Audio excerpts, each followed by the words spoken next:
kita sambung untuk standard pembelajaran seterusnya 6.4.3 menentukan jumlah penggunaan tenaga elektrik dalam peralatan elektrik. Penggunaan tenaga elektrik dalam peralatan elektrik. Yang kita tahu, meter elektrik berfungsi untuk mengukur kuantiti tenaga elektrik yang digunakan. Bacaan pada meter elektrik diambil pada penghujung setiap bulan dan untuk menentukan kos penggunaan tenaga elektrik. Pelajar-pelajar perlu tahu apakah kuasa elektrik. Kuasa elektrik ialah kadar tenaga elektrik yang digunakan oleh suatu alat elektrik dengan rumus kuasa elektrik sama dengan tenaga elektrik yang digunakan per dengan masa yang diambil.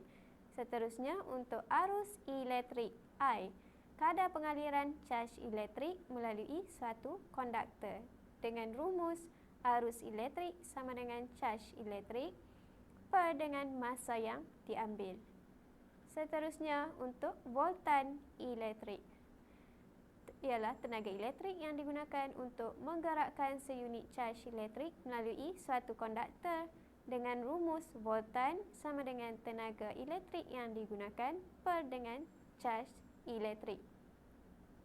Mari kita lihat untuk gambar foto 6.18, 2 biji mentol dengan kuasa yang berbeza iaitu 40 watt dan 60 watt.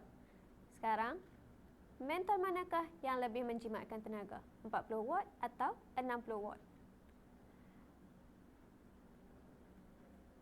Ya, mentol 40 watt ialah mentol yang paling menjimatkan tenaga kerana dia mempunyai nilai watt yang lebih rendah dan lebih menjimatkan tenaga. Mari kita lihat untuk soalan yang pertama. Apakah alat yang digunakan untuk mengukur kuantiti tenaga elektrik yang digunakan? Jawapannya, meter elektrik digunakan untuk mengukur jumlah tenaga elektrik yang digunakan oleh pengguna dalam kilowatt jam.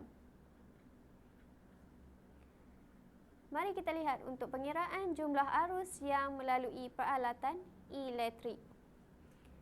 Diberi sebuah jag elektrik seperti yang ditunjukkan dalam gambar foto 6.19 mempunyai label 2.2 kW dan 240 volt.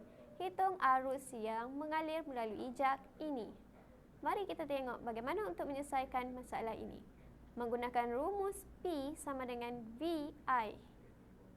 Diberi P adalah 2.2 kW dan V adalah 240 volt. Yang pertama kita perlu menukarkan kilowatt kepada watt iaitu 2200 watt per dengan 240 volt. Dan jawapannya ialah 9.17 ampere. Rumusan bagi standard pembelajaran pada hari ini, kita dapat menentukan jumlah penggunaan tenaga elektrik dalam peralatan elektrik. Sekian sahaja daripada saya. Terima kasih.